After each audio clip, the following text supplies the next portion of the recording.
Just ahead on One Detroit. What's it like being an Asian American in southeastern Michigan? Our special report for Asian American and Pacific Islander Heritage Month examines the issues and activism in the state. Plus, in our AAPI Stories series, two friends talk about the common thread in their lives that brought them together. And we'll share some events and activities to check out this weekend in Metro Detroit. It's all coming up next on One Detroit. From Delta Faucets to Behr Paint, Masco Corporation is proud to deliver products that enhance the way consumers all over the world experience and enjoy their living spaces. Masco, serving Michigan communities since 1929. Support for this program is provided by the Cynthia and Edsel Ford Fund for Journalism at Detroit Public TV, the Kresge Foundation. The DTE Foundation is a proud sponsor of Detroit Public TV, among the state's largest foundations committed to Michigan-focused giving. We support organizations that are doing exceptional work in our state. Visit dtefoundation.com to learn more. Nissan Foundation, and viewers like you.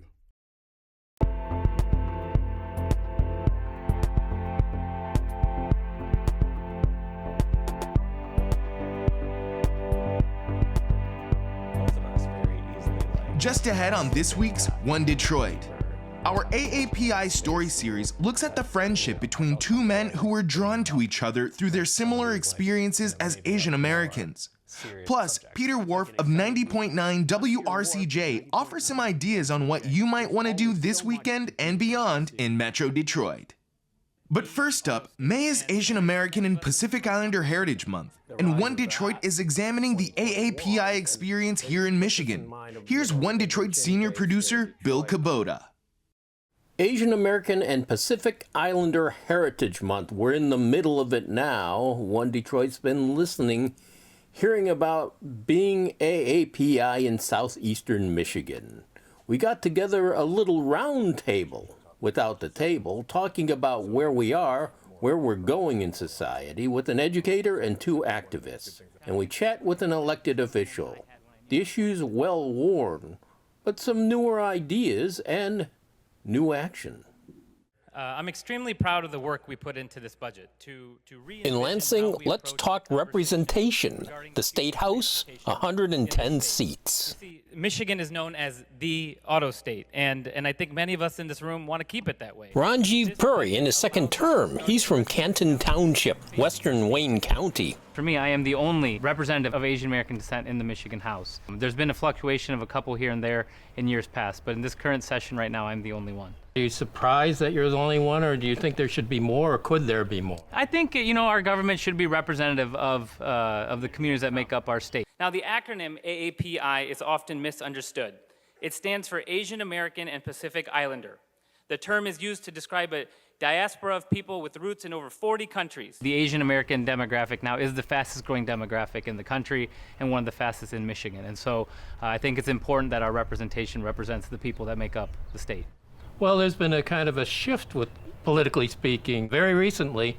What does that mean to the AAPI communities here in Michigan, if anything? Yeah, well, that's what I like to tell people. Is I think the needs of the AAPI community are no different than the broader needs of Michigan. I think the AAPI community wants safe communities, wants good schools, wants a bustling economy. Now, the AAPI community is a little bit unique, where it's seen a rise in hate crimes over the last number of years, especially in the onset of COVID, with some of the rhetoric being used. But there's a number of communities that have suffered with hate crimes. And so, again, I think the needs of the AAPI community do really fit well with the needs of Michiganders all over the state. How about Asian American history in our schools? There was some legislation introduced last term with Senator Stephanie Chang. Didn't seem like there was much of a chance for that, but what about now? Yeah, there's been a shift. There's been a shift in kind of the power dynamics in Michigan last November, putting Democrats in power for the first time in 40 years of having a trifecta of controlling the Senate, the House, and the governor's office. And so I was a part of the package last year in the House. I introduced the bill in the House. This year we are planning on introducing that same legislation again. The legislation would be part of a multi-bill package, which would make our curriculum just more culturally competent across the board. So deeper instruction for not only the Asian American communities, but the Hispanic community, the Middle Eastern and Chaldean community, African Americans, and the indigenous populations. Do you have any timeline on when that would be? It's hard, it's hard. I'm hopeful that it will happen this calendar year and maybe this fall. One other thing that's big, or has been big recently, is the Chinese operation, the Goshen battery plant. Last month, the state appropriated $175 million for a new factory near Big Rapids. Its Chinese ownership had some seeing red. We don't want the CCP here by way of the Goshen plant, as they have no regard for the value and dignity of human life. The Senate committee approved the funding by a narrow margin. What's your take on that? Yeah, so, that's not the first time I've gotten that question. It's an important topic. I'm very passionate about our economy, our automotive industry, and particularly electric vehicles. Now, with the Goshen conversation, I think anytime the state is investing resources or joining a partnership, I think those partnerships should be scrutinized. I think where we should be careful is oftentimes hateful political rhetoric can be mixed in for political gain. More from Representative Puri ahead, but now let's hear from a few on the front lines trying to activate change amongst the AAPI. A couple of years ago, you had Black Lives Matter with George Floyd. That activated a lot of folks. You had the Asian hate, the rise of that, 2021, and it puts us in mind of, the Vincent Chin case here in Detroit going back to 1982, where it did kind of create solidarity among some groups. And I just wonder, is that tailing off post-COVID? Where are we on that? I think part of the solidarity movement that we need is to make some institutional change and some systemic change. And so I don't think we can, it's not sustainable if we go from event to event and wait for the next one before we come out to the streets or come out to the rallies. I think we need to think kind of bigger picture. So how can we change the institutions? How can we change the systems so that it's more permanent, more long-lasting? So I think one of the good things that's happened over the last X number of years that we've had more Asian Americans in the state legislature, right, to give us a voice. And so that's something that's there, and we can use that as a wedge to leverage some greater change. The good thing is we have the Asian Americans that we have are, I think, very competent. What I like about, for example, Stephanie Cheng, she's seen not just as an ally in the Asian American community, but definitely, I would say, the Black community, definitely other immigrant communities. She's definitely an example of that solidarity, because I think we've had Asian American folks say that, voice concerns about why are we participating in BLM movements, because that's not our community. But I've worked with Black organizers that are supporting the Chaldean community, the Asian American community. That's not their community, but they're fighting for our rights nonetheless, right? So we can achieve more together. Well, I mean, it's kind of like the question that someone posed to Ruth Bader Ginsburg: how many women belong on the Supreme Court? Like, what's the proportion? And she said 8. So it's just like, yes, it's great that we have these new legislators who are coming up. But right now we're thinking about even in Warren, we have a historic, race this year where we've got a record number of Asian American candidates who are running for office in a city that has been known to be a part of an extremely segregated part of Metro Detroit. And so people are beginning to move forward. They're pushing these boundaries and these barriers. And I think that needs to continue. I'm not going to put a cap on that. I think, we always are going to need people who can reflect our communities and also be responsive to our communities. Explain a little bit more what's going on in Warren right now. You have some folks running for city council, right? Who are those folks and why are they running? I think we have Mai Zhang, who's running for city clerk. She's Hmong. I believe we have Bengali candidates running. Yeah. We try to keep this as not politically charged as possible, but there's a lot of politicians that have been in their offices for a long time and they get complacent, and Warren might be one of those cities. At least that's what people feel like when it comes to, say, the mayor or the city clerk.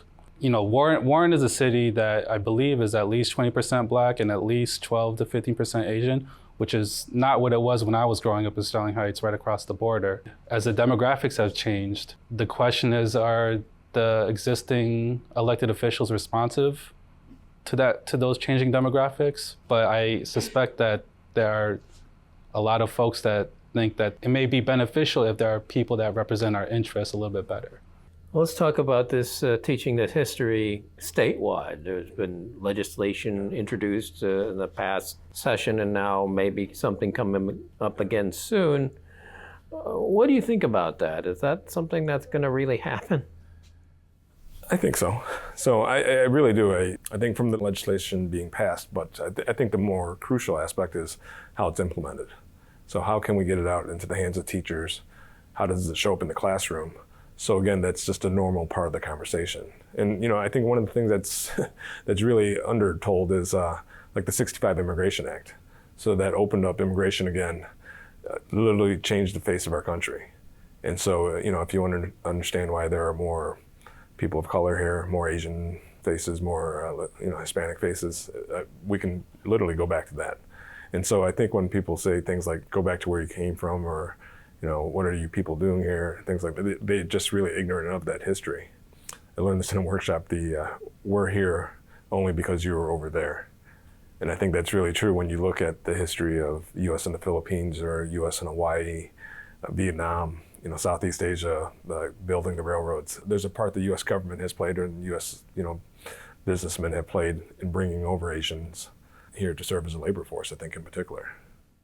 Well, Asian American history is important to Asian Americans to understand their identity, but I really think it's important for everybody else. So in part of history course, we study when the Irish came over here and how they experienced discrimination. And then the later wave when the Italians and other Eastern Europeans came over here.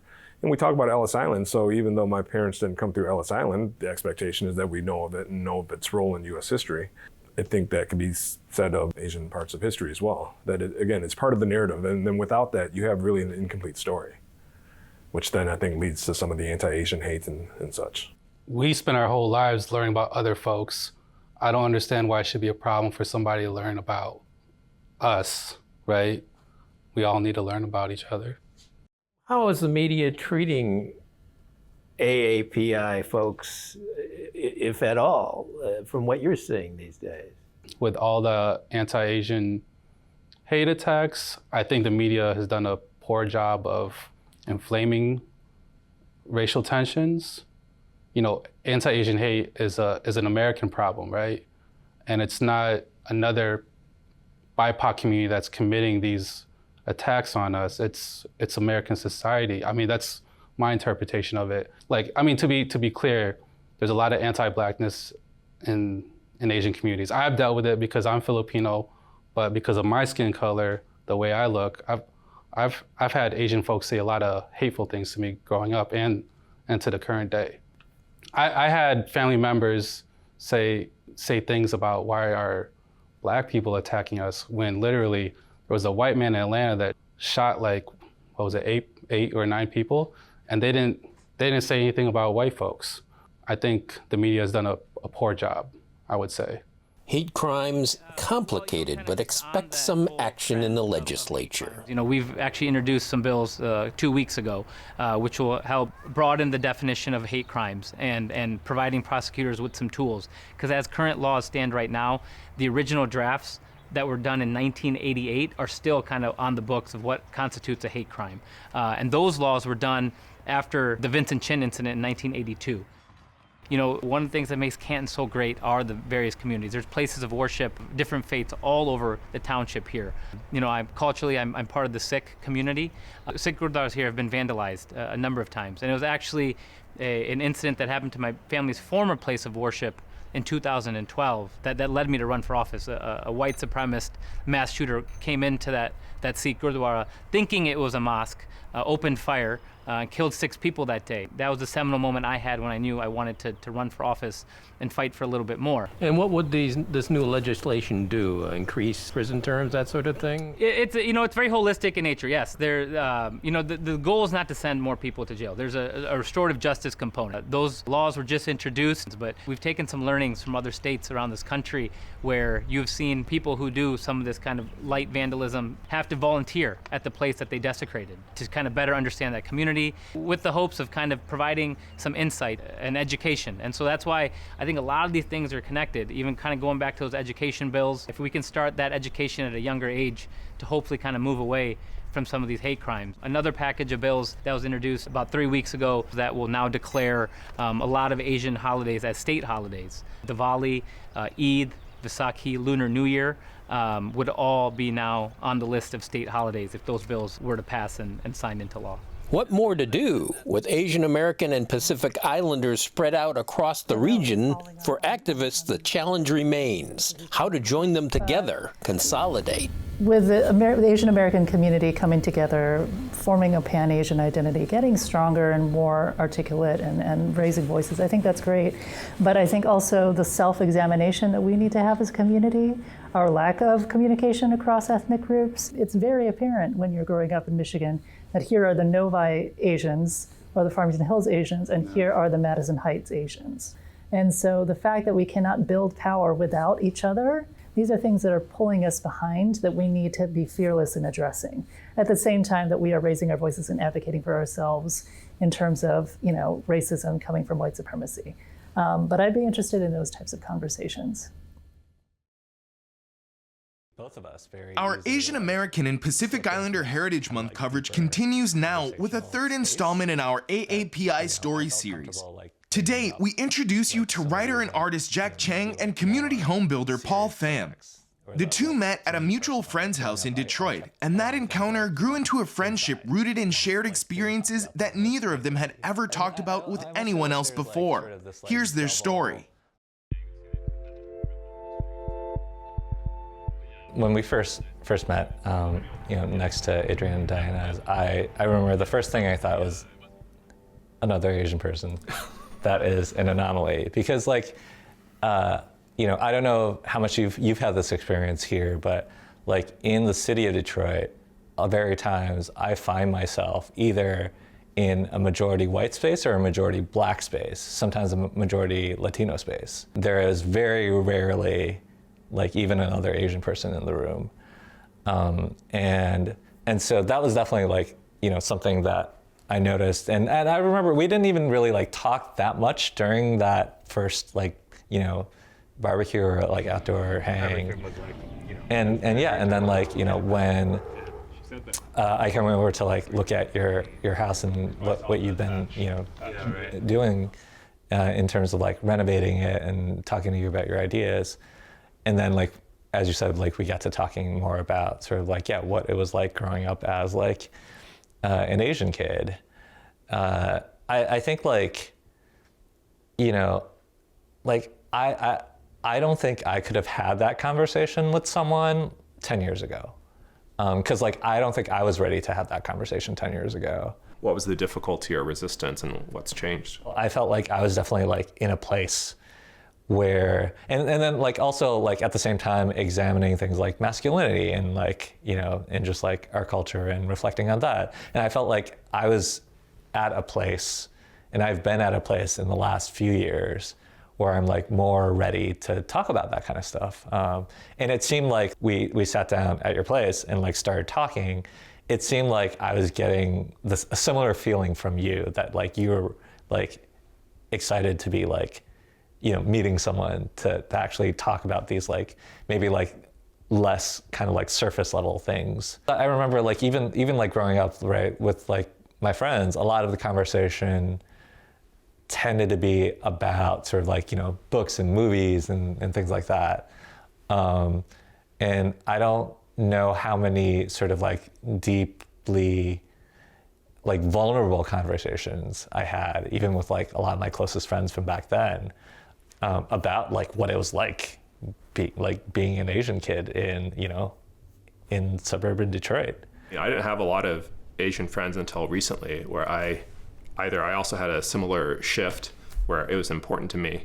One thing that I found really special about our connection was that we could both of us very easily slip into that kind of deeper conversational space that I felt comfortable bringing up some of these maybe more serious subjects, or that to me personally, growing up, I kept a lot of things inside, and I didn't talk about them with anybody. And I almost feel there's sort of this double, in terms of toxic masculinity in just like the culture as a whole. I think there's this like extra thing that's going on, this extra intersectionality that's happening if you're like an Asian male too, because you're not only growing up with like the, you know, these ideals of masculinity in like American culture, but you also have sort of the like, you know, the ideals that like your family is carried over from, you know, their like homeland. Do you feel that way? Like some of the feelings you may be having are like from your parents, from a memory they had in Shanghai that you never lived through? Yeah, definitely. This may be like a deeper topic than we have time, but it has to do with like role models for Asian men, and both of us are strongly influenced by our dads. Did you have any other role models or like heroes that you looked up to either growing up or recently? I guess this is related to like, did you ever seek out other Asian male role models? I don't think I've ever sought out specific role models. What about you? Were there like specific people that? I wouldn't say so either. I mean, like I had the experience of like running in a predominantly white neighborhood, or even like around here, and having people like remark that I'm the only Asian person they've seen. Once when I was like in Olympia, people would yell at Bruce Lee. But I'm a Bruce Lee fan, so I didn't take it the wrong way. And it's like there's sort of this like, you know, this kind of like catch-22 there too, right? There's this sense of like we're both aware of the stereotypes. Yeah.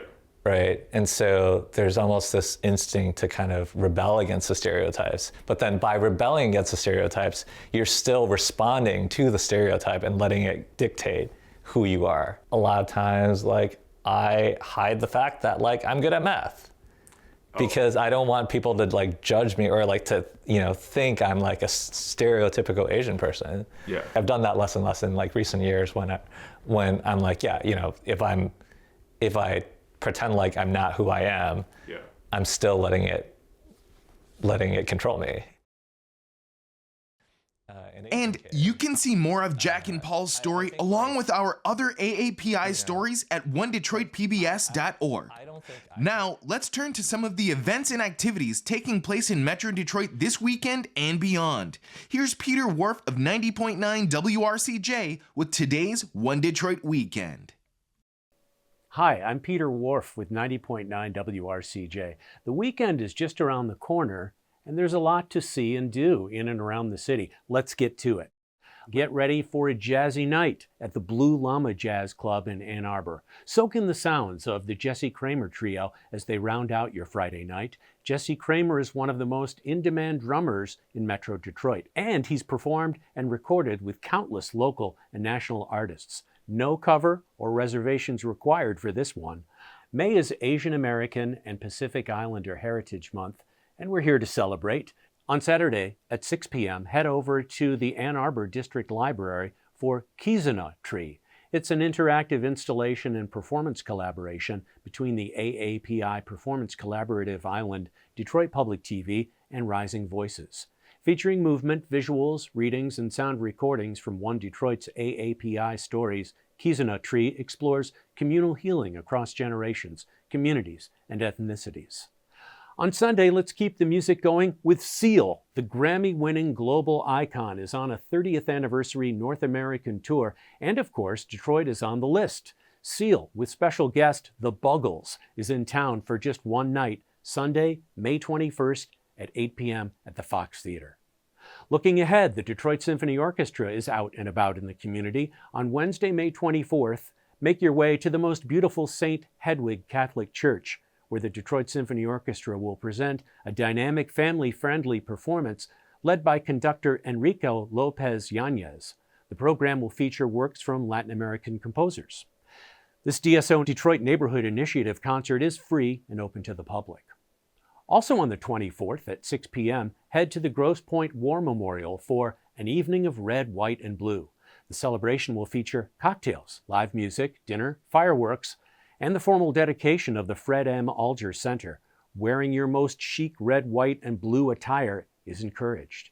Sounds like an exciting weekend. I'm Peter Whorf with 90.9 WRCJ. There's always so much to do around the city. Here's more of what's happening ahead. We hope to see you around. Have a great weekend.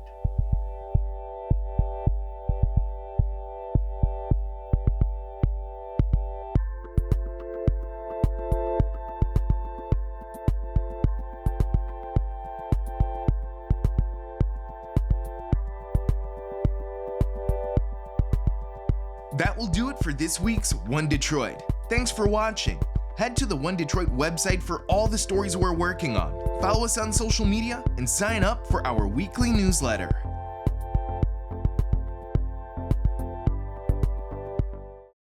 From Delta faucets to Behr paint, Masco Corporation is proud to deliver products that enhance the way consumers all over the world experience and enjoy their living spaces. Masco, serving Michigan communities since 1929. Support for this program is provided by the Cynthia and Edsel Ford Fund for Journalism at Detroit Public TV, the Kresge Foundation. The DTE Foundation is a proud sponsor of Detroit Public TV, among the state's largest foundations committed to Michigan-focused giving. We support organizations that are doing exceptional work in our state. Visit dtefoundation.com to learn more. Nissan Foundation, and viewers like you.